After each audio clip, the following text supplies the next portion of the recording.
Assalamualaikum warahmatullahi wabarakatuh.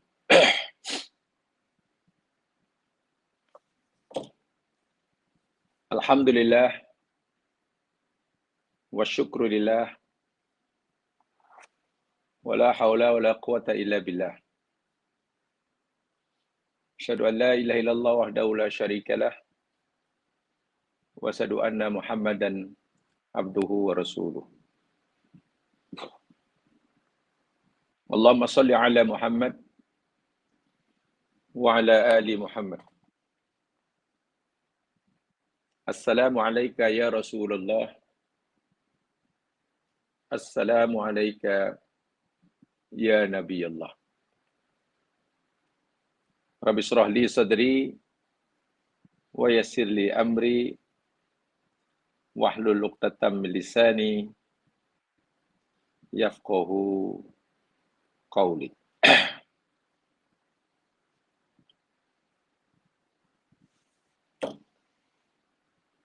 Para pendengar muslimin muslimat yang dirahmati Allah sekalian.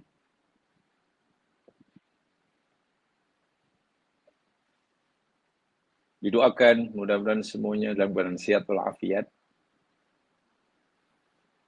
di bawah naungan Allah Subhanahu wa taala. Mungkin ada di setengah daerah tempat jamaah mungkin sedang hujan.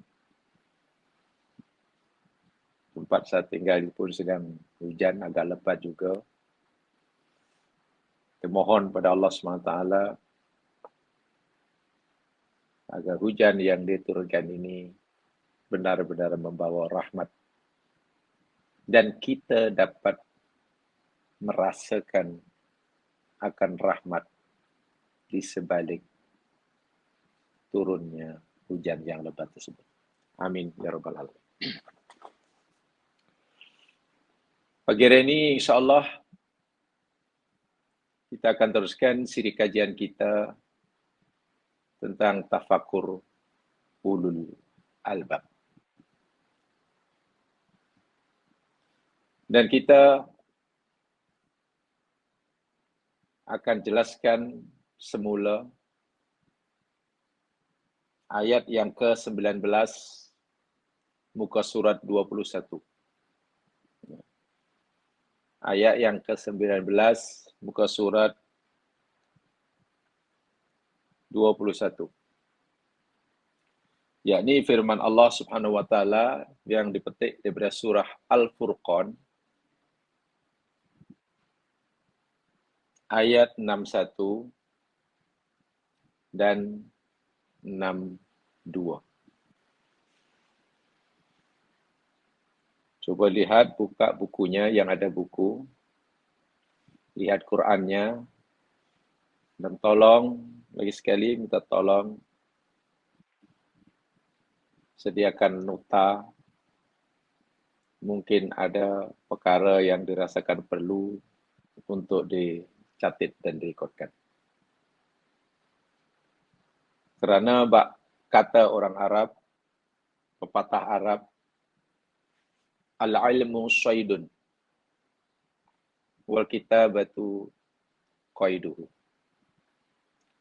Qayyid suyudaka bil hibalil wathiqah. Ilmu itu ibarat buruan, binatang buruan. Dan tulisan, catatan itu adalah tali pengikatnya. Sebab itulah, ikat dan tambatlah buruan kamu dengan tali pengikat yang kuat. Bermaksud, belajar untuk mendapatkan ilmu tanpa rekod, tanpa ada catatan, itu ibaratnya berburu selepas mendapatkan binatang buruan rusa umpamanya, dibawa balik, kemudian tidak ditambat kuat-kuat, tentulah binatang buruan itu akan lari semula ke alamnya. Begitulah peribahasa Arab nyatakan. Jadi tulisan, catatan, atau apa sajalah namanya, rekod bagi ilmu yang kita pelajari, jika kita tidak mau ilmu itu terlepas balik, usahakanlah untuk direkodkan dalam bentuk apapun. Saya yakin ini adalah cara yang paling tepat dan berkesan untuk mencari ilmu dan menyimpannya. Mencari ilmu satu hal, menyimpan, menambat ilmu, agar jangan sampai lenyap semula hal yang lain.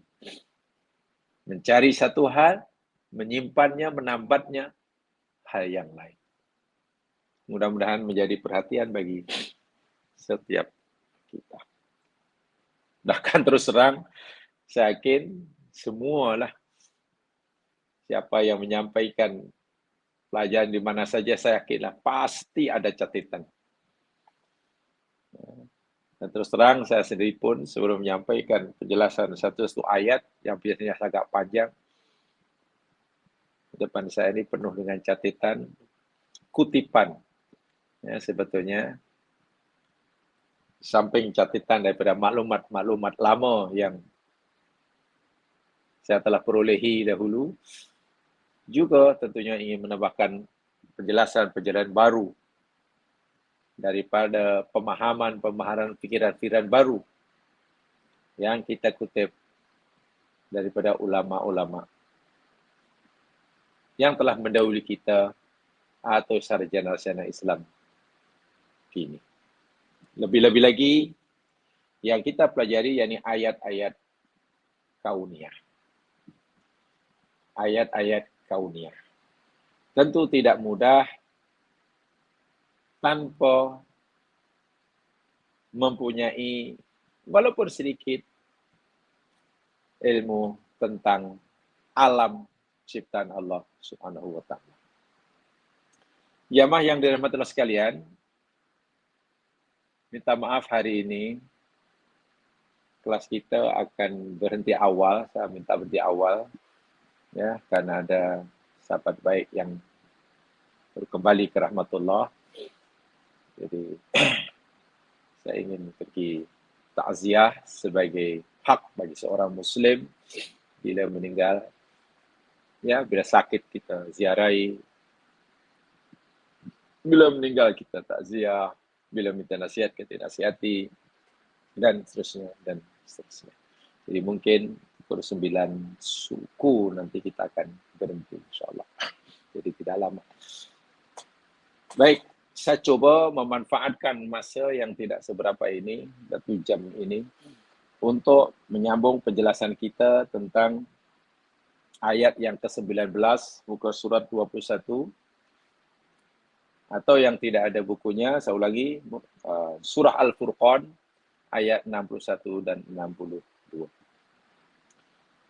A'udzubillahi minasyaitonirrajim. Saya bacakan lagi sekali. Tabarakalladzi ja'ala fis sama'i buruja wa ja'ala fiha sirajan wa qamaran munira wa huwa alladzi ja'ala al-laila wan nahara khilfatan liman arada ay yadhakkara aw arada syukura. Maha suci Allah, zat yang telah menjadikan di langit buruj, gugusan bintang, dan dia telah menjadikan padanya matahari, benda langit yang memancarkan sinar sendiri, dan juga qamar, bulan yang memberikan cahaya. Dan dialah Allah Zat yang telah menjadikan malam dan siang silih berganti. Tujuannya bagi memberi manfaat bagi siapa yang ingin mendapatkan peringatan, pengajaran, atau bagi siapa yang ingin bersyukur. Jamaah rahimakumullah, pada siri lepas kita baru bicarakan tentang kalimah tabaraka. Betul ya? Tabaraka. Yang di dalam Al-Quran kalimat tabaraka dari segi penulisan ada itu dengan tabaraka, ta, ba, alif, ro, kaf, contohnya ayat ini. Ada yang tulis hanya dengan ta, ba, ro, kaf, tapi fathah di atas ba berdiri. Jadi cara bacanya sama, tapi penulisannya berbeza. Maka ulama bahasa Al-Quran coba memahami kenapa kalimat yang bunyinya sama, terjemahnya sama, tapi penulisannya berbeza. Ini tentulah standar Quran Utsmani ya. Quran Utsmani. Itu yang dia kaji. Dan itu telah kita pelajari sama pada siri yang lepas. Jamaah boleh buka semula, tengok semula catatannya, supaya kita bila membacanya akan terasa kehebatan Allah, kedahsyatan Allah, kuasa Allah, sekaligus kita dapat merasakan betapa besar dan agungnya kurnia Allah kepada kita. Melihat kepada tabaraka yang tidak ada alif, terasalah betapa dahsyatnya kuasa Allah. Membaca dan memahami kalimat tabaraka yang dengan alif, kita dapat merasakan betapa besarnya, agungnya nikmat Allah. Paling tidak kita mesti ada kesan begitu dalam hati. Yakni merasakan keagungan Allah, pada masa yang sama merasakan kesempurnaan dan keagungan nikmatnya. Karena memang sebagaimana yang telah selalu saya sampaikan, ayat-ayat kauniyah ini paling tidak paling tidak jemaah sekalian mempunyai dua pengajaran buat kita. Pengajaran pertama, dengan ayat kauniyah, Allah hendak memberitahu kepada kita betapa agungnya kekuasaan yang dia miliki. Yang kedua, Allah nak beritahu kepada kita betapa luas, betapa besar, betapa banyak nikmat yang Allah anugerahkan kepada hamba-Nya. Baik, bersatu. Sekarang mari kita lihat kalimat berikutnya. Tabarakalladzi ja'ala fis sama'i buruja. Yang telah menjadikan di langit buruj. Buruj yakni gugusan bintang. Saya ingin sampaikan secara ringkas ya Mas Yan, kalimah sama di sini. Sama. Yang kita terjemahkan langit. Daripada fi'il madhi sama yasmu. Yang makna asalnya tinggi. Atau apa yang ada di atas kita, itu bagi sama. Ma fauqa ra'sik. Itu dari segi bahasa. Apa sahaja yang ada di atas kita disebut sama. Bumbung rumah dipanggil sama juga dari segi bahasa. Sebab daripada sama yasmu, yakni yang tinggi. Tetapi di dalam Al-Quran, kalimah as-sama, setakat hari ini, saat ini, yang saya ketahui, yang kami pelajari, atau pelajaran atau mana yang saya dapat, ada 3 pengertian dia. Kalimah sama dalam Al-Quran ini ada 3 makna. Setakat yang saya tahu hari ini lah. Mungkin ada orang lain yang mengetahui lebih daripada itu. Secara ringkas ya, makna sama yang pertama di dalam Al-Quran nih, yang kita terjemahkan langit itulah. Makna sama yang pertama yakni atmosfera bumi. Atmosfera. Udara yang menjadi selimut bumi.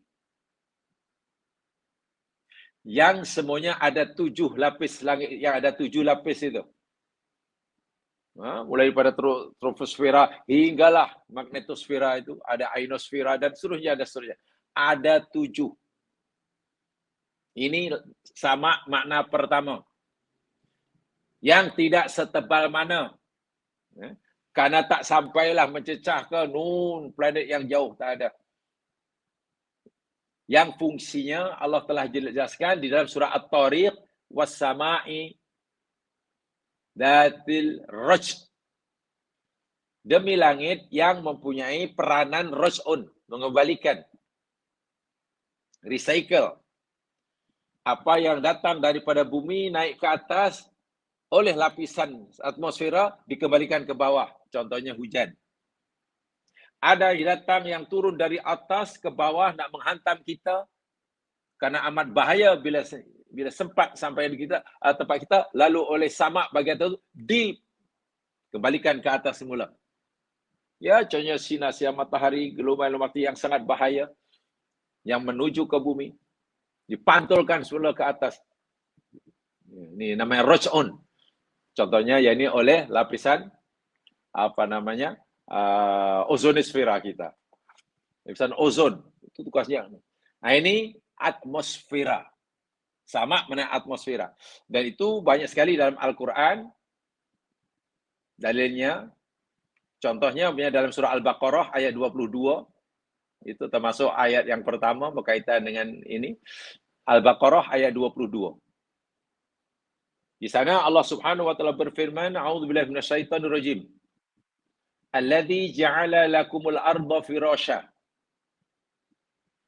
Allah lah zat yang telah menjadikan bumi sebagai hamparan, tempat tinggal, tempat duduk, tempat diam, tempat berjalan, tempat bekerja. Ya, tempat tinggal, firash, hamparan. Was-samaa'a binaa'a. Dan Allah telah menjadikan sama sebagai bina, bumbung, siling, bangunan. Fungsinya melindungi bumi. Fungsi sama dalam ini Allah sebut sebagai pelindung bumi. Nah, ini sama. Seperti yang saya kata tadi. Kalau kita tidak punya atmosfera, bumi kita sudah lama bumi hancur. Karena saatnya terancam oleh pelbagai benda langit yang menghantam bumi, mulai pada benda yang keras, hinggalah katalah sinar UV yang sangat bahaya, dan seterusnya, dan seterusnya. Ini atmosfera. Wa anzala minas sama'i ma'a. Allah kata. Dan Allah telah menurunkan dari langit air. Dan Allah menurunkan hujan dari langit. Tengok. Jadi langit di sini tidak ada, mau tak mau mesti kita terjemahkan juga atmosfera bumi. Sebab turunnya hujan, menurut kajian semua sudah tahu, hujan turun dari paling tidak zaman dari ketinggian paling tinggi hanya 10 kilometer. Jadi 10.000 kaki lebih kurangnya. Itu paling tinggi. Uap air naik lebih daripada 10 kilometer, ya akan jadi udara uaplah, habislah. Jadi naik sehingga batas tertentu uap air, kemudian akan, karena udaranya sejuk, bila sejuk maka molekul air menjadi berat. Jadi berat dan kemudian diproses di tempat itu, di atmosfera tertentu itu. Yang dalam Quran dipanggil iksor. Kilang pemompresan itu dipanggil muksirat. Yang dalam bahasa sekarang mungkin dipanggil, ya semacam ada proses kondensasi. Kemudian mana-mana yang dah jadi titisan air, jatuh. So itu hujan, dari mana hujan itu turun? Sebenarnya tidaklah tinggi mana dari bumi. Jamaah naik kapal terbang dengan ketinggian katalah 40.000 kaki atau 10 kilometer di atas muka bumi, terang benderang. Tengok ke bawah atau telefonlah keluarga yang di bawah, kata, oh, di sini hujan lebat. Macam mana hujan lebat? Kapal terbang kita naik kapal terbang terang benderang. Ya, karena hujan rupanya turun masih di bawah kita. Ya, ini ayat, satu antara ayat, dan banyak lagi bahwa maksud sama adalah atmosfera. Yang semua ada 7 itu. Kemudian makna sama yang kedua, Makna sama yang kedua ialah ruang yang tidak bertepi tetapi terhad. Makna sama yang kedua, ruang yang tak bertepi namun terhad. Apa maksudnya itu? Coba Jamal lihat contohnya yang dalam surah Al-Mulk. Lihat surah Al-Mulk ayat yang kelima. InsyaAllah. Surah Al-Mulk ayat yang kelima. A'udzu billahi minasyaitonir rajim. Walaqad zayyana as-samaa'a ad-dunya bimasabih wa ja'alnaha rujuman lisyayatin wa atadna lahum 'adzabas sa'ir. Dan demi sesungguhnya kami telah menghias, zayyana, kami telah menghias langit dunia. Langit dunia mana langit yang paling dekat. Ad-dunya itu ini yang paling dekat. Yang paling rendah, paling hampir. Ya, karena ada 7 lapis langit. Quran kata, mana langit yang paling dekat, langit dunia, yakni langit pertama lah. Itu bahasa mudahnya. Kami hias dengan bimasabih, dengan pelita-pelita. Di sini mana dengan bintang-bintang. Benda-benda yang memerlukan mata cahaya sendiri. Itu namanya masabih. Wa ja'alnaha rujuman lisyayatin, dan kami jadikan ia sebagai alat untuk merajam syaitan, merajam jin yang coba hendak mencuri dengar. Yang coba hendak mencuri dengar berita-berita daripada alam malakut untuk mereka sampaikan kepada pemuja-pemujanya di muka bumi. Itu ada dalam surah Jin penjelasannya. Sebelum turunnya Al-Quran, jin ini berleluasa, bebas mencuri berita-berita daripada alam malakut, merupakan qada Allah yang Allah hendak timpakan di muka bumi, belum sempat lalu disampaikan, dicuri sebagiannya oleh jin, berita itu kemudian disampaikan pada bomoh dan peramal-peramal. Sehingga ada dan yang meramal itu betul. Nabi memberitahu yang mereka curi itu yakni hanya 10% aja yang betul. 90%-nya bohong. Itu bahasa mudahnya. Baik. Dalam ayat ini Allah nyatakan kami hiasi langit dunia dengan bintang-bintang. Bintang-bintang yang bercahaya. Apa maknanya? Maknanya jamaah sekalian, sejauh mana pun bintang, benda langit yang bercahaya, Quran sebut bintang, untuk kita panggil matahari lah. Sejauh manapun benda langit yang kita dapat kesan cahayanya sampai ke muka bumi, menurut ayat ini, dia masih berada di bawah langit dunia. Maknanya langit yang pertama. Itulah. Sejauh manapun. Dan sebagai contoh, pernah saya katakan tu hari, ada galaksi yang terbaru diketemukan. Ada galaksi terbaru yang diketemukan. Hasil kajian NASA. Walaupun ia terbaru diketemukan, tapi ia dikatakan tertua daripada sekian bilion galaksi yang ada di alam semesta. Namanya istilahnya sangat panjang karena ada angka-angkanya. Saya lupa. Dan dijangkakan jarak galaksi yang terbaru diketemukan itu, walaupun ia tertua umurnya, dari bumi kita, tempat kita ini, jaraknya ini sejauh 13,7 bilion tahun cahaya. Subhanallah. 13,7 bilion light year. Artinya sinar dia, cahaya dia, sinar ke cahaya ya? Sinar ya. Cahaya bulan, sinar bulan. Oh, sinar lah. Balalan itu bahasa Melayu, tak tahu mana yang betul. Baru sampai ke tempat kita, atau katalah kalau kita memancarkan sinar, laser ke banyak, sinar itu baru akan sampai di galaksi yang terbaru ketemuan itu setelah memakan masa 13,7 bilion tahun. Berapa kilometer tu? Tak mampu nak kira. Walaupun ia terbaru yang diketemukan, tapi paling tua. Sehingga jaraknya dengan kita yang paling jauh. Tahukah kita jemaah sekalian? Walaupun galaksi terbaru yang dibuat itu, jaraknya dengan kita 13,7 bilion tahun cahaya, ia masih berada di bawah langit pertama. Dari mana kita tahu? Quran surah Al-Mulk tadi memberitahu. Hanya langit pertama yang dihias dengan bintang-bintang.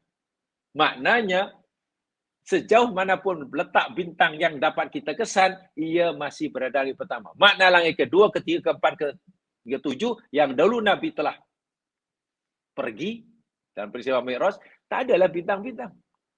Tak adalah galaksi. Yang keduanya, walaupun jaraknya daripada kita sudah 13,7 bilion tahun cahaya, saintis masih belum tahu di mana tepinya, di mana batas tepi langit yang pertama ini. Tidak tahu di mana batasnya. Itu yang dikatakan ruang yang tidak terbatas, tetapi terhad. Nah, kenapa terhad? Karena kalau tidak terhad, macam mana kita nak tahu langit kedua? Kan Allah berfirman ada langit pertama, kedua, ketiga, keempat, hingga ketujuh. Jadi kalau yang langit yang pertama katalah tidak ada limit dia, ya tentulah tidak ada langit kedua, ketiga, keempat. Karena ada langit kedua, ketiga, maka keluasan langit pertama mesti terhad. Terbatas. Hanya belum diketahui hingga saat ini di mana tepinya. Ini makna yang kedua. Mana langit yang kedua? Ruang yang tidak bertepi tetapi terhad.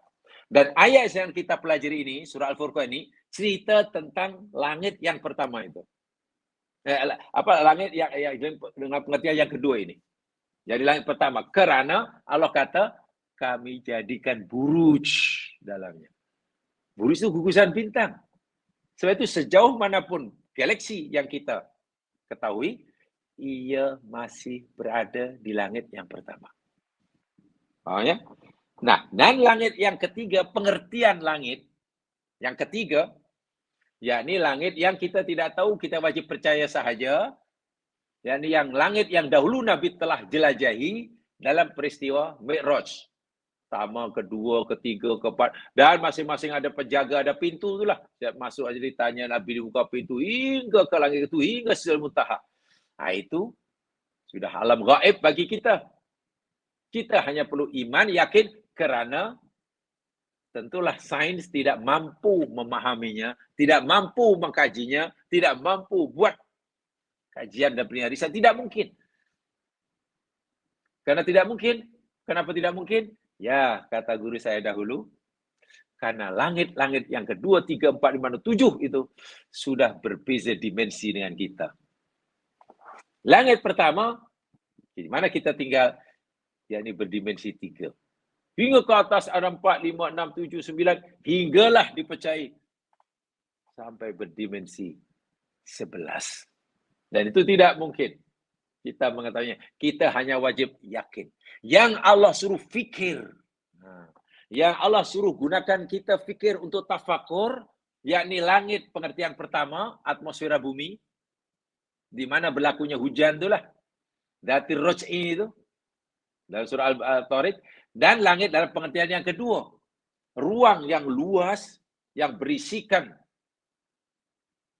bilion galaksi. Bukan bilion bintang ya. Bilion galaksi. Dipanggil buruj. Itu yang Allah suruh kita tafakur. Karena di sanalah Allah menunjukkan betapa dahsyat kekuasaannya. Mulai pada proses penciptaannya. Hinggalah sekarang. Masya Allah. Tak mampu Seseorang membayangkan betapa besarnya kuasa Allah.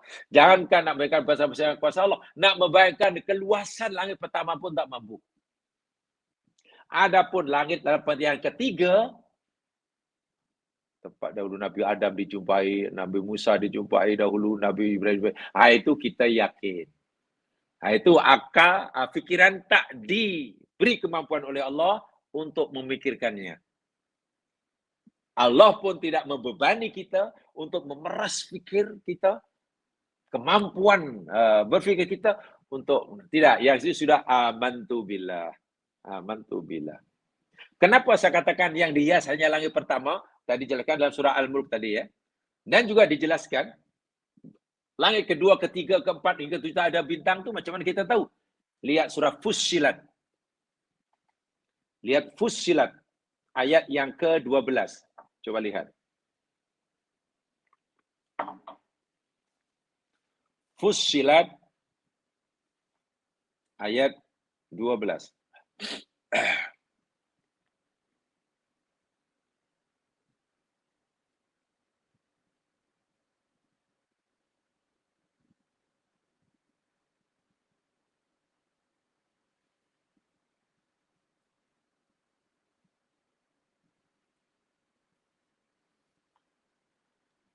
A'udzu billahi minasy syaithanir rajim.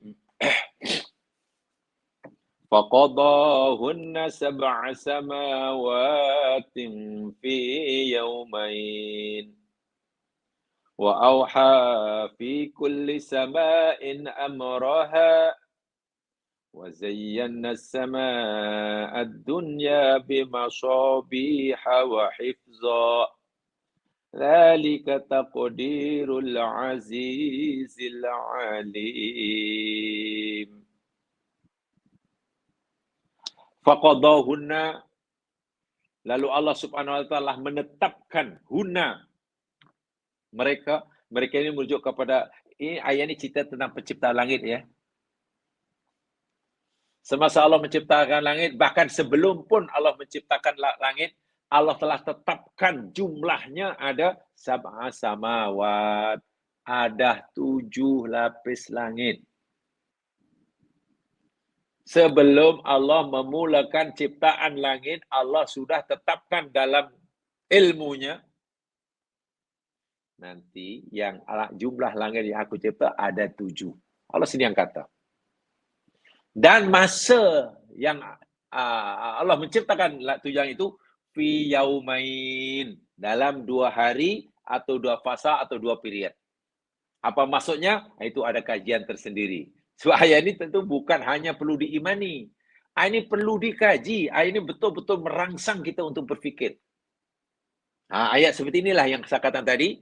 Allah suruh kita gunakan kemampuan berfikir kita. Apa maksud langit dicipta selama 2 hari ini? Baik. Itu cerita lain ya. Wa auha, tengok. Dan dia Allah memberi wahyu. Fi kulli sama'in, pada tiap-tiap langit. Langit ada 7 kan? 1, 2, 3, 4, 5, 6, 7. Setiap langit itu Allah beri wahyu. Maknanya diberikan peranan dan tugas sesuai dengan kehendak Allah. Amroha, akan urusannya. Sehingga fungsi langit yang 7 itu tidak sama. Langit pertama apa fungsinya, langit kedua apa, ketiga, keempat, 5. Okeylah, kalaulah katalah maksud langit di sini, itu yang ini katalah atmosfera bumi. Katalah kita artikan atmosfera bumi, mana yang pertama. Setiap lapisan langit dalam atmosfera yang semua ada 7 itu ada peranan, ada fungsi yang Allah telah tetapkan baginya. Lapisan pertama untuk apa, kedua untuk apa, hingga yang ke-7. Demikian juga kalaulah 7 lapis langit kita artikan makna yang kedua tadi. Satu lagi dunia, kemudian masing-masing ada peranan. Betul ya, ada 7. Kemudian tengok sambungan dia. Wa zayyana samaa'a dunya bimasabi wa hifza. Dan kami telah hias langit yang dekat, langit dunia, Langit dunia yang dekat, mana langit pertama lah. Kami hias dengan masobih, pelita-pelita, bintang-bintang, galaksi yang mengeluarkan cahaya yang luar biasa terangnya. Bukan sekadar hiasan semata, tapi juga hifdon, penjagaan. Dari kata Al-Aziz Ali. Nah, tengok. Langit ada 7. Tiap-tiap langit diberi peranan oleh Allah. Fungsi oleh Allah. Dalam susunan alam semesta ini. Dan langit pertama sajalah yang ada hiasan bintang-bintang. So, galaksi itu hanya ada di bawah langit yang pertama. Sedangkan langit pertama itu ditakrifkan sebagai ruang yang sangat luas, tidak bertepi, tetapi terhad. Dari setakat ini pun, macam ini pun kita sudah susah. Jangankan membayangkan kuasa Allah. Membayangkan keluasan ciptaannya pun fikiran tak mampu. Saya tu bila melihat semua itu, ya Allah hanya orang yang betul-betul merasakannya, ya hanya mampu mengatakan subhanallah, subhanallah.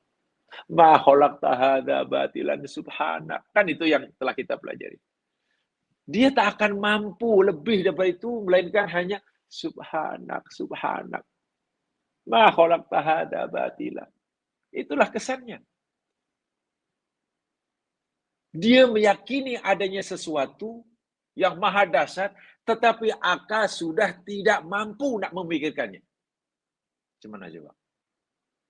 Hati meyakini adanya sesuatu yang maha dahsyat, dan itu benar adanya, tetapi pikiran sudah tidak punya kemampuan untuk menjelaskannya. Pada peringkat seperti itu, ulul albab hanya mampu kata, Rabbana ma khalaqta hadza batilan subhanak. Subhanak. Dan saya yakin ucapan subhanallah yang terucap daripada mulut seseorang saat ketika dirinya merasakan seperti itu, hati meyakini kedahsyatan sesuatu yang nyata di hadapannya, tapi akal sudah tidak mampu memahaminya, nilai subhanallah walaupun sekali keluar, luar biasa. Bila dia kata Allahu Akbar, bukan hanya Allahu Akbar penghias bibir, tapi Allahu Akbar, kalimat Allahu Akbar yang muncul daripada lidahnya, itu ada ekspresi kekaguman yang telah memenuhi jiwanya, rasa kagum, rasa kebesaran Allah yang telah memenuhi dalam dirinya ini, bila dikeluarkan bunyi dia Allahu Akbar. Bunyi dia subhanallah. Itu ulul albab. Yang keluar dari mulutnya hanyalah menterjemahkan apa yang telah ada dalam hati. Itu ulul albab. Ya, karena mungkin kita belum mencapai ulul albab, biasanya kita ucapkan dahulu, lalu hati kita paksa untuk menterjemahkan apa yang kita ucapkan. Itu belum ulul albab. Kan zikir yang baik seperti mana yang saya telah jelaskan, kita pelajari masa yang lalu.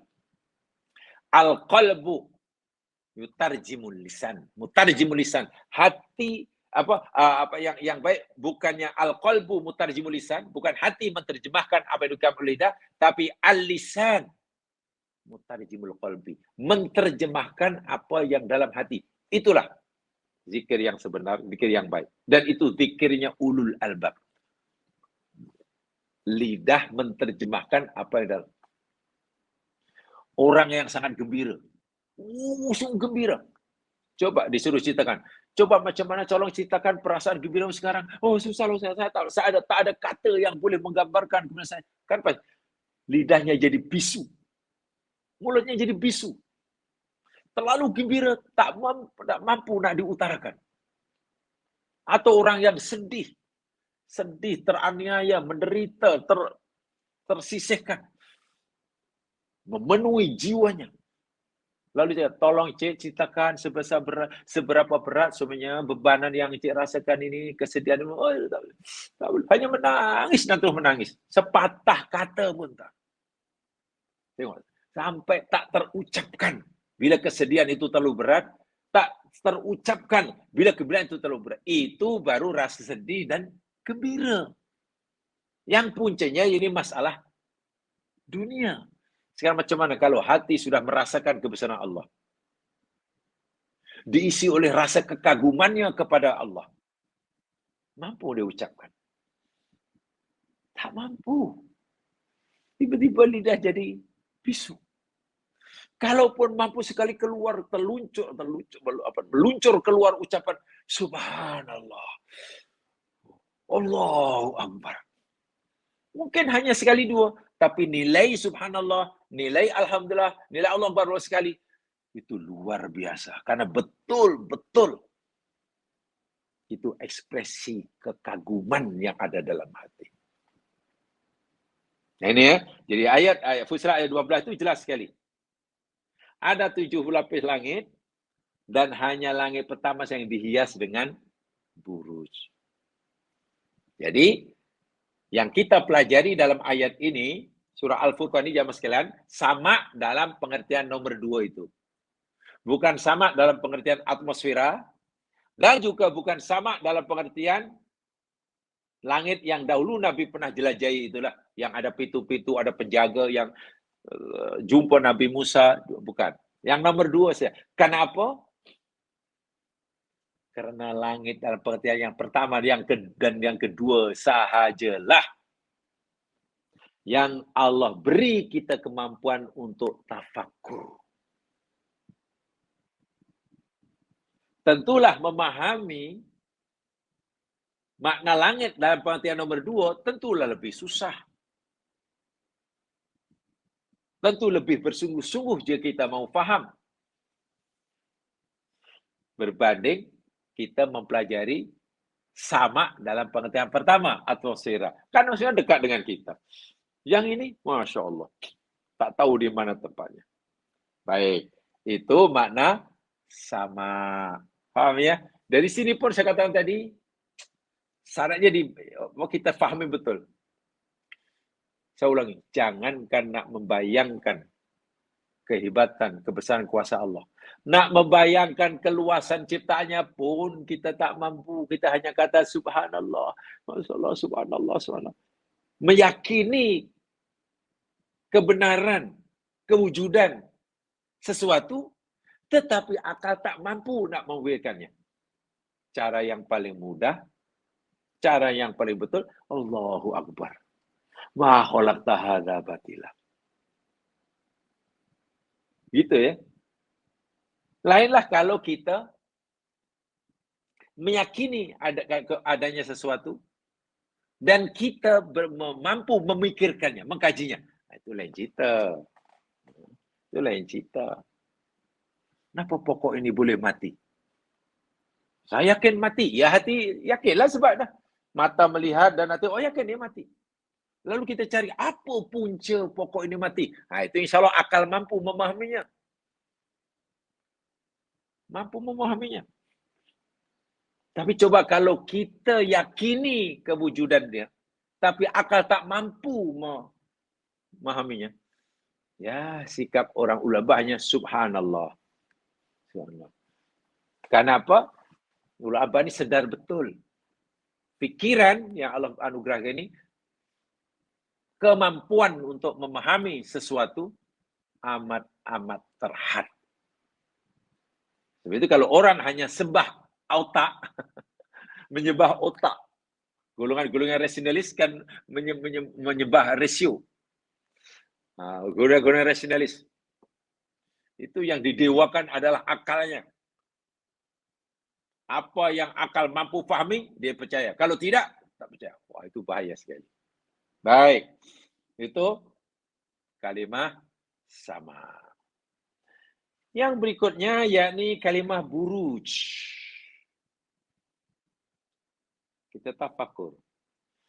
Jamaah sekalian, secara ringkas lah. Ini secara ringkas saja ya. Berdasarkan maklumat atau yang saya pelajari dahulu semasa belajar, begini secara ringkasnya. Alam semesta ini dicipta oleh Allah dengan sangat-sangat teratur. Sangat teratur. Isinya bermacam-macam benda langit. Ada benda langit yang punya sinar sendiri, yang kita sebut matahari atau bintang.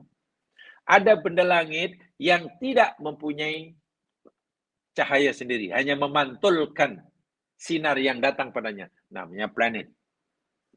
Ada benda langit yang pelik. Dia mengikuti planet tertentu. Contohnya bulan. Kita punya satu bulan. Bulan itu benda langit. Tapi menginduk pada bumi kita. Kemana bumi pergi, dia ikut. Dia sentiasa mengelilingi bumi. Dan bumi pergi mana pun ikut aja. Jadi minimum ada 3 ini. Ada matahari yang mengeluarkan cahaya sendiri. Ada planet, contohnya bumi. Dan mungkin ada bintang. Setiap matahari, contoh matahari kita punya satu matahari. Matahari punya anak buah, punya keluarga. Nah, punya keluarga, punya planet yang menjadi ahli keluarganya. Apa dipanggilkan ahli keluarga ya menyebutnya. Ya menjadi kumpulannya lah. Yang menjadi kumpulan dia. Dalam keluarganya. Dalam keluarganya. Jadi planet-planet yang ada di sekeliling matahari ini sentiasa mengelilinginya. Sentiasa mengelilinginya. Matahari menjadi pusatnya. Panas sungguh. Panas sungguh. Ada planet yang menjadi keluarganya yang sentiasa mengelilingi, tawaf di sekelilingnya. Kita tahu yang paling dekat namanya Merkuri. Yang paling dekat sekarang dengan matahari namanya Merkuri. Jauh sikit daripada matahari nomor 2 namanya Venus. Bintang Venus. Bintang kejora ya namanya. Venus kejora ke apa. Yang jauh sedikit nomor 3, bumi kita. Bumi kita ini nomor 3. Karena antara kita dan matahari ada 2 planet. Merkuri dan Venus. Kejora, bintang kejora ke apa. Selepas kita nomor 4 namanya Marikh. Mars. Itu dekat-dekat tuh. Selepas Mars itu jauh, agak jauh jarak dia. Dengan yang kelima, namanya Jupiter. Antara Mars dan nomor 5, Jupiter agak jauh tuh jaraknya. Dan itu isinya yakni meteor, asteroid, yang jutaan batu-batu yang besar-besar. Isi sangat bahaya itu. Sehingga banyak pada mereka ini, meteor atau asteroid antara yang berada di antara Mars dan Jupiter ini, sempatlah datang jatuh ke bumi kita. Jadi meteor. Ya, itu sebagiannya. Menurut kajian setiap harinya bumi kita dihantam oleh 1000 meteor. Tapi ada yang sampai jatuh, ada yang tak sampai jatuh karena dibakar oleh atmosfer bumi kita. Lepas itu yang seterusnya pula, nomor 6, selepas Jupiter kita kenal ada Saturnus, Saturn. Ada Saturnus, jauh lagi. Selepasnya pula kita, nomor 7, ada Uranus. Kemudian ada yang ke-8, ada Neptunus. Kemudian ada yang 9, ada namanya Pluto. Tapi Pluto sudah dikeluarkan daripada kumpulan galaksi kita. Dari kumpulan solar system kita. Karena dianggap tidak layak, belum memenuhi syarat menjadi planet. Dulu dimasukkan. Jadi 9. Nah, benda-benda langit ini mengelilingi matahari. Ada matahari jadi titik pusatnya, senternya. Semualah Merkuri, Venus, bumi, Mars, Jupiter, Saturnus, Saturn ya, Uranus dan Neptunus, Neptune mengelilingi matahari. Dan masing-masing ada bulannya. Contoh bumi ada 1 bulan. Bahkan ada cincinnya, ada ringnya. Contohnya Saturnus. Saturn ada ring yang bukan pada gas. Nah, ini dinamakan solar system atau tata surya. Cantik. Matahari pusatnya kemana ikut, bumi ikut matahari, Jupiter ikut matahari. Ini memang satu solar system. Tapi ingat, solar system kita bukan satu-satunya. Kita berada di salah satu solar system. Di jiran kita juga ada matahari. Ada solar system lain. Yang jaraknya dianggap 3.500 tahun cahaya. Matahari terdekat dengan matahari kita 3.500 tahun cahaya. Maknanya sinarnya baru sampai ke tempat kita memakan masa 3.500 tahun. Masya Allah. Itu terdekat. Sinar matahari kita sampai ke bumi kita baru 8 menit. Kita ada satu solar system. Panggil tata surya. Di seberang jiran kita ada lagi solar system. Di sebelahnya ada satu solar system. Ada tata surya. Dianggarkan 100 billion solar system. 100 billion. 1, 2, 3, sampai 1 billion menjadi satu kumpulan, barulah disebut galaksi. Nah, baru disebut galaksi. Quran sebut buruj. Mampu kita membayangkan buruj itu? Tidak mampu. Pasti sangat besar. Nak membayangkan solar system itu pun kita sudah bingung. Dalam solar system, 100 billion solar system membentuk satu kumpulan disebut buruj. Namanya galaksi. Dan kita ini berada pada buruj, pada galaksi yang disebut Milky Way. Milky Way. Disebut namanya Milky Way. Bahasa namanya Bima Sakti. Galaksi Bima Sakti. Dan kita tidak berada di tengah-tengah galaksi Milky Way. Ya, kita lebih berada di tepi. Dan ini tempat yang sangat ideal. Tempat kita, kedudukan bumi dengan matahari sangat ideal. Tidak terlalu dekat, tidak terlalu jauh. Kalau terlalu dekat, nanti akan panas. Tidak mungkin ada kehidupan. Kalau terlalu jauh pada matahari, kita jadi beku pun tidak mungkin hidup. Sebab itu bumi satu-satunya planet yang Allah cipta yang memungkinkan ada kehidupan. Sangat ideal. Tempat solar system kita pula, matahari dengan anak buahnya ini, pun tidak terlalu dekat dengan titik pusat galaksi Milky Way. Bahkan agak di tepi, walaupun buat tepi sangat. Sebab kalau sangat dekat, terbakar kita. Pusat Milky Way ini kepanasnya luar biasa ya mas kalian. Luar biasa. Nah, itu satu Milky Way ya. Satu galaksi ya. Satu buruj. Quran kata, wassama'i dzatil buruj. Alhamdulillah. Wassama'i dzatil buruj. Itu dalam surah Al-Buruj itu. Demi langit. Dzatil buruj yang mempunyai buruj. Galaksi. Maknanya galaksi yang ada di alam semesta ya mas sekalian bukan hanya satu. Bukan hanya satu. Tetapi berjuta, berbilion. Berbilion. Saya ulangi, kita, solar system kita berada dalam buruj Milky Way. Satu buruj. Di sebelah jiran kita ada buruj lagi, ada buruj lagi, ada buruj lagi, ada buruj lagi. Menurut pakar astronomi, 100 billion galaksi, 100 billion galaksi menjadi satu. Menjadi satu keluarga disebut supercluster. Supercluster. Masanya adakah di alam semesta ini hanya ada 100 billion? Tidak. Adakah hanya ada satu buruj? Tidak. Buktinya, bila jumlahnya sudah 100 billion dan dianggap sebagai satu kumpulan, nama supercluster. Adakah hanya ada satu supercluster? Tidak. Ada lagi yang banyak lagi. Sehingga berbilion jumlahnya di alam semesta ini. Dan itu semuanya Allah kata, aku cipta, aku jadikan di bawah langit pertama sahaja. Itu yang saya katakan tadi. Sejauh mana pun buruj yang dikesan, yang dapat dikesan hari ini, sejauh mana pun, contohnya yang terbaru yang saya sebut tadi jauhnya 13,7 bilion tahun cahaya, ia masih berada di samain dunia.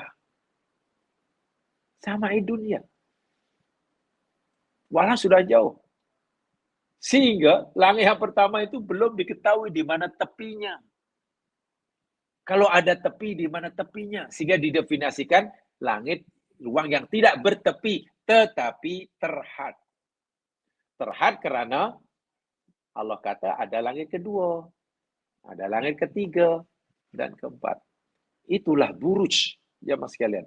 Jadi, kumpulan besar yang tadi pada gas, debu-debu angkasa, dipanggil subkosmos, berbilion bintang. Bintang itu matahari ya. Berbilion matahari dengan anak buahnya. Termasuk tata surya kita ini. Menjadi satu kumpulan. Bergerak dengan sempurna. Tidak lari sana, tidak lari. Karena terikat dengan gaya gravity masing-masing. Jadi di alam semesta ada satu gaya, ada kekuatan gravity yang luar biasa. Setiap bidangnya ada gravity.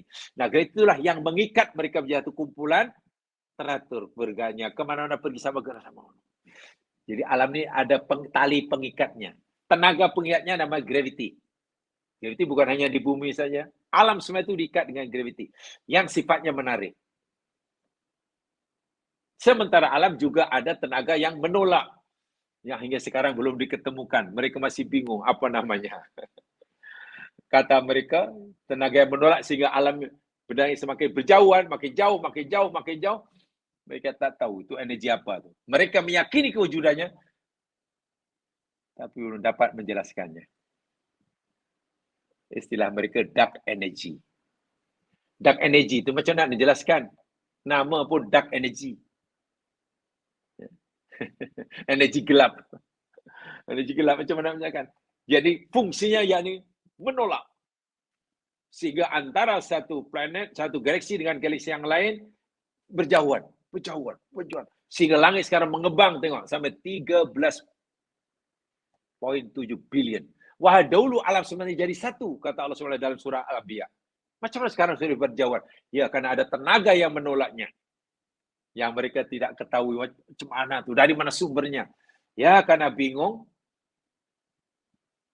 diyakini ada kewujudannya, tapi bingung memahaminya, bagi jalan nama dark energy. Tak apalah. Nah, yang gravity sudah mulai dipaham. Itu galaksi.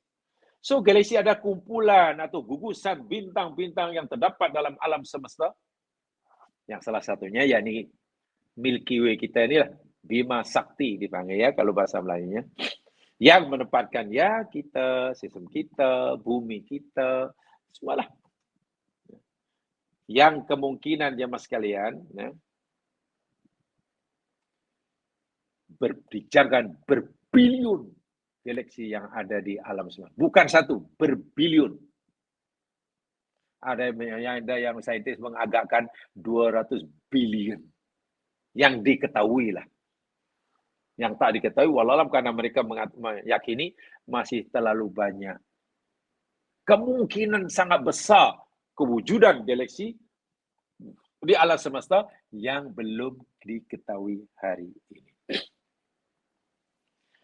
Dan dahsyatnya jemaah sekalian, terkadang buruj-buruj yang ada di alam semesta ini saling berdekatan. Kadang dalam pergerakannya itu saling berdekatan antara satu dengan yang lain. Ingat, saya yakin ramai dahulu yang belajar tentang astronomi. Ya, saya itu sempat belajar dalam masa belajar tafsir, tapi namanya ilmu falak. Ya, dan dulu pernah nyatakan ilmu yang berkaitan dengan alam semesta kan ada di tiga, kan dibagi tiga. Yang paling mudah kita kenal yakni astronomi lah. Ya, tentang peredaran misalnya. Yang kedua tentang astrofizik, mengenai sifat-sifat benda langit. Nah, yang ketiganya itu agak sedikit, jadi berkaitan dengan kosmologi. Ilmu yang beri tentang asal-usul terciptanya benda-benda langit. 3 itu sebenarnya berjalan serentak. Ya, karena terus terang saya tidak belajar secara khusus itu, hanya belajar ayat-ayat yang berkaitan dengan kauniyah dan kemudian pesarahnya menguasai itu. Jadi diajarkan serentak. Yang menarik ya Mas Yan, untuk kita renungkan, dan ini reality di alam semesta. Galaksi-galaksi yang jumlahnya tidak sedikit itu ya Mas kalian. Termasuk galaksi Milky Way kita inilah. Kadang saling berdekatan, saling mendekat. Pergerakannya bukan makin jauh, tapi kan saling mendekat. Sehingga suatu saat, entah berapa juta tahun lagi, akan berlaku pelanggaran galaksi antara satu dengan yang lain. Ya, kalau pelanggaran antar planet itu selalu dengar. Ini pelanggaran antara gugusan bintang. Dan sedia maklum, galaksi di mana kita tinggal, Milky Way ini, punya jiran. Galaksi jiran kita terdekat dengan Milky Way ini, kita tahu, yakni Andromeda. Andromeda itu galaksi paling dekat. Boleh jadi. Kata saintis, boleh jadi, bukan mustahil. Walaupun mungkin sekian juta tahun ke sekian, tak tahulah berapa puluh juta tahun, nanti Andromeda dengan galaksi Milky Way ini akan berdekatan dan bila dekat, karena saling tarik menarik, akan berlanggar. Dan bila berlanggaran itu, ya maknanya alam semesta sudah mendekati kehancurannya lah. Dan itu bukan benda mustahil kata saintis. Quran telah memberitahu. Idzas sama'un saqqat. Ada? Idzas sama'un fatarat. Ada? Wa idzan nujumun kadarat. Ada Quran? Bila bintang-bintang jatuh berguguran. Bila langit sudah pecah berkecai, infatarat. Laku letupan sana, letupan sini, bintang itu meletus. Yang dipanggil supernova. Itu sudah disebut di dalam Al-Quran. Saintis yang kafir pun meyakini akan berlaku, walaupun tidak tahu pasti berapa lama lagi. Yang secara mudah kita memahaminya. Kenapa Quran bagi maklumat itu? Ya, sebenarnya Allah nak memberitahu kepada kita. Seakan-akan, wahai manusia, bumi dan langit ini betul aku ciptakan buat kamu. Siang jadi malam, malam jadi siang itu buat kamu. Oksigen dan sebagainya semua buat kamu. Buat kamu. Kamu senang, kamu senang. Tapi ingat, bumi langit termasuk bumi kamu yang selesa kamu di hari ini, aku ciptakan tidak kekal. Bukan untuk kamu tinggal selama-lamanya. Sebagaimana kamu, pergerakan hidup kamu itu menuju saat kematian kamu, kan kita ini sentiasa bergerak menuju ajal kita. Demikian juga bumi langit yang indah, yang cantik, yang mengagumkan, yang kamu seronok, yang kamu berebut isinya. Itu pun sebenarnya sedang sesaat demi saat, hari demi hari, makin dekat dengan ajalnya. Dan itu diulang-ulang dalam Al-Quran. Kamu akan mati, mati akan bangkit, kamu akan mati, mati akan bangkit, ilai turjaun, ilai masir, wa ilai nusur. Itu kan sebenarnya pemberitahuan yang secara langsung dan tegas daripada Allah. Kamu di sini tidak kekal. Seseronok apapun kamu, sesuka manapun kamu hidup di sini, tempat ini aku cipta buat kamu bukan untuk selama-lamanya. Kamu pun tidak hidup selama-lamanya, tempat kamu pun suatu hari akan binasa. Nah, kehancuran alam semesta ini sudah diyakini hari ini jamaah sekalian, termasuk oleh orang kafir. Orang Islam sudah awal-awal yakin, karena Quran yang cerita. Orang kafir yakin karena hasil kajian mereka. Walaupun mungkin mereka tidak mempercayai Al-Quran. Subhanallah. Dasar ya. Sangat-sangat dasar. Ya memang sekarang sudah tua. Jamaah sekalian, saya tidak mengatakan bahwa hasil kajian saintis ini boleh kita percaya 100% kebenarannya. Tapi tentu kita tidak mungkinlah menolak 100% karena salah 100% pun juga tidak. Ya paling tidak ia memberikan ruang atau pintu untuk kita memahami lebih jauh. Yang contoh, tak tahu macam mana bumi kita, tak tahu macam mana alam kita. Tidak makin dekat macam mana nanti akan berlaku pelanggaran antara galaksi. Kalau umpamanya planet pecah, planet meletup itu dah selalu dah. Di dalam surah Rahman sudah ada kan? Faizang saqqatis sama'u fakanat wardatan kaddihan. Apabila langit telah pecah, langit di sini maksudnya bintang lah. Pecah, hancur, berkecai. Fakanat wardatan kaddihan. Lalu adalah ia menjadi seperti wardah, bunga rus. Macam bunga rus. Kaddihan yang diulas, disapu dengan minyak. Mengkilat, memancau-mancau. Dan pernah kita dapat gambar, yakni kejadian supernova tahun berapa dahulu. Memang sebiji macam bunga rus. Merah kemerandam macam. Quran sudah beritahu. Supernova. Sekarang sudah diyakini suatu saat, bukan mustahil, kemungkinan sangat besar, berlaku pelanggaran galaksi. Bumi kita pun bukan muda lagi ya mas ya.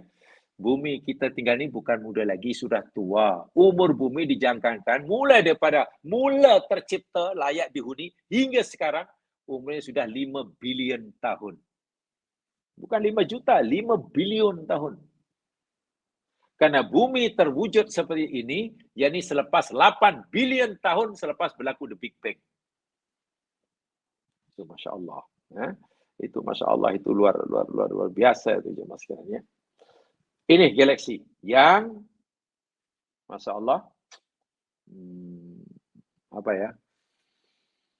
luar biasa lah. Nak namakan ayat ini luar biasa. Bila Allah kata Tabarakalladzi ja'ala fis sama'i buruja. Tak mampulah nak membayangkan. Tak mampu. Memikirkan pun tak mampu, membayangkan pun tak. Apalagi membayangkan, mengukur kuasa Allah. Ya, sebab itu bila katanya tabarok, sudahlah. Subhanallah. Ya bayangkan macam mana nak mengukur luasnya. Galaksi yang paling jauh yang saya kata dijangkakan jauhnya 13,7 bilion itu. Galaksi itu dikenal sebagai GLASS-Z13 nama dia. GLASS, GLASS-Z13. Itu sudah sangat jauh daripada kita. 13,7 ada matian 13,5 bilion tahun. Dan itu pernah didedahkan oleh teleskop NASA, teleskop angkasa James Webb, mendedahkan penemuan terbaru itu yang luar biasa. Luar biasa. Baik. Jadi pengajaran yang boleh kita ambil. Pertamanya, Allah hendak menunjukkan betapa dahsyatnya kuasanya. Sebenarnya jemaah kita setiap saat ini oleh Allah diperlihatkan kedahsyatan kekuasaannya. Jika kita cerdas memahaminya. Malangnya, sekali lagi malangnya. Ramai daripada kita, mungkin termasuk kita, barulah merasakan kuasa Allah yang dahsyat itu bila berlaku peristiwa yang menyalahi adat sehari-hari. Baru kita terkejut, Allahu Akbar, Allahu Akbar. Seakan baru hari itu, baru saat itu Allah menunjukkan kekuasaannya. Contoh. Saya bagi contoh yang agak luar biasa aja lah. Bila ada pokok pisang belakang rumah, tiba-tiba berbuah rambutan umpamanya. Buat pisang, pokok pisang berbuah rambutan. Saya yakin kita akan, oh subhanallah, Allahu Akbar. Jiran pun tengok, wartawan datang, TV, CNN semua merakamkan. Buah pisang, betul-betul Allah Maha Kuasa, Allah. Seakan-akan, minta maaf, seakan-akan Allah baru menunjukkan kuasanya pada kita saat Allah menghendaki pokok pisang berbuah rambutan. Dan ironiknya pula, kenapa baru saat itu kita merasa kebesaran Allah? Setelah Allah tunjukkan pokok pisang berbuah. Apa kita pikir pokok pisang yang berbuah rambutan itu lebih dahsyat daripada terciptanya bumi, langit, galaksi yang jauh itu? Apa kita pikir berbuahnya pisang, berbuah rambutan itu lebih mengagumkan kita daripada penciptaan seekor nyamuk? Yang Quran sebut dalam Quran, innallaha la ya'lamu ma ta'malun, nyamuk. Nyamuk itu dahsyat, jangan kagum kita, caranya dikaji.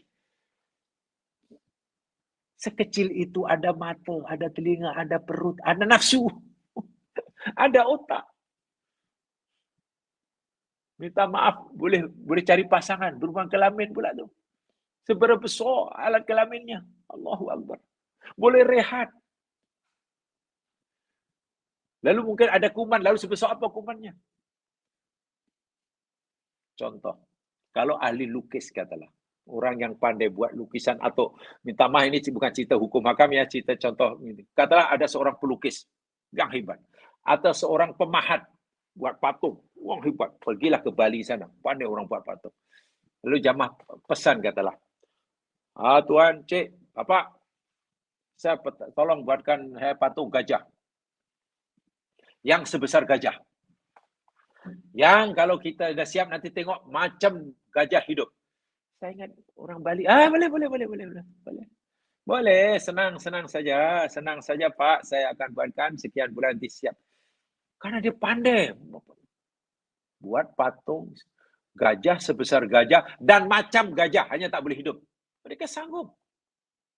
Tapi coba, Bapak, tolong buatkan saya patung nyamuk sebesar nyamuk dan sebiji macam nyamuk, hanya tak boleh hidup. Saya yakin tak sanggup. Saya yakin tidak sanggup. Kenapa? Karena lebih rumit tentunya. Lebih sulit mencipta patung nyamuk daripada buat patung gajah. Itu kalau dinisbahkan pada kita kan. So itu Allah bagi contoh. Allah tak malu nak buat macam nyamuk. Disitulah Allah menunjukkan kedahsyatan kekuasaannya. Tapi masalah seberapa kagum kita. Seberapa dahsyatnya kekuasaan Allah rasuk dalam hati kita ketika melihat menyamuk. Mungkin tidak. Baru kita merasa kedahsyatan Allah bila melihat katakanlah pisang berbuah rambutan. Atau bila kita menyaksikan apa namanya? Ayam kucing beranakan ayam. Bila tengok kucing beranak ayam baru subhanallah. Saya tak kata itu salah, tapi yang jadi pertanyaan, kenapa kuasa Allah yang setiap saat Allah berikan depan mata kita, caranya kita mengkajinya, kita tak nampak, dan baru nampak bila ada kejadian seperti itu. Seakan-akan baru hari itu Allah tunjukkan kuasanya. Sebab itulah bila Allah suruh kita kaji, fikir, itu tujuan supaya setiap saat kita melihat kemana saja hanya subhanallah. Kagum. Orang sudah mengkagumi ciptaan Allah setiap saat karena memahami. Nanti bila katalah dengar atau melihat kucing beranak ayam pun, ya mungkin hanya subhanallah, biasa saja. Macam karena sebenarnya sudah kagum. Tapi kalau melihat selain selama ini melihat ciptaan Allah yang lain selama ini langsung tak rasa apa-apa. Melihat kucing bergigi 4 pun bukan, oh Allah, kuasa Allah. Ada seekor kucing. Rupa-rupanya kepalanya kambing. Ini bagi saya PR bagi kita ya. Ini pekerjaan rumah PR nih. Warm up untuk kita renung. Kalau itu iman kita ini sebenarnya dalam tahap mana nih? Kita yakin Allah Maha Kuasa, tapi sebenarnya seberapa paham, seberapa kuat keyakinan kita bahwa Allah itu Maha Kuasa. Itu jadi sesuatu yang wajib kita garap segera. Sementara Allah masih bagi peluang. Sebab itu orang yang ulul albab ini 24 jam renungannya. Masa bekerja pun merenung, masa pun ke kampung, sentiasa tunduk. Masa makan pun nampak kuasa Allah. Tengok nyamuk gigit pun nampak kuasa Allah. Tengok tsunami pun dia kuasa Allah. Tengok suara Allahu Akbar. Tengok nyamuk yang pun Allahu Akbar. Karena kebesaran Allah terpancar, difahami, ditangkap oleh mata batinnya. Sama ada ketika melihat tsunami mengganas atau ketika melihat nyamuk yang sedang menggigit. Nah, itu ulul albab itu sama itu lah. Jadi Allah Akbar betul-betul merasakan kebesaran Allah di mana saja, bila-bila mana saja, dan bukan apa saja. Dan bila kebesaran Allah sudah dirasa begitu, selain Allah dirasa kecil, termasuk diri sendiri, dianggap la haula wala quwata illa billah. Nah, ke sana tuh arahnya, arahnya ke sana mempelajari ayat kauniyah ini. Ya Mas sekalian, seperti mana yang saya beritahukan tadi, saya minta maaf, saya cukupkan sekian dahulu. Mudah-mudahan diberkati dan insya Allah kita sambung pada kesempatan yang lain. Terus terang ya, ayat ini agak panjang. Saya nanti mungkin berikutnya saya menerangkan dari sirojan wa qamarum muniro. Apa bezanya sirojan wa qamarum muniro? Kalau dalam bahasa kita, apa bezanya sinar dan cahaya? Kenapa kalau kata begitu? Nah, itu pun satu kuasa Allah juga, sekaligus nikmatnya. Mudah-mudahan diberkati. Subhanakallahumma wa bihamdika, asyhadu an la ilaha illa anta, astaghfiruka wa atubu ilaik. A'udzu minasyaitonir rajim wal 'asr. Innal insana lafi khusr illa alladziina aamanu wa shalihat wa tawassaw bil haqq wa tawassaw bis sabr. Assalamualaikum warahmatullahi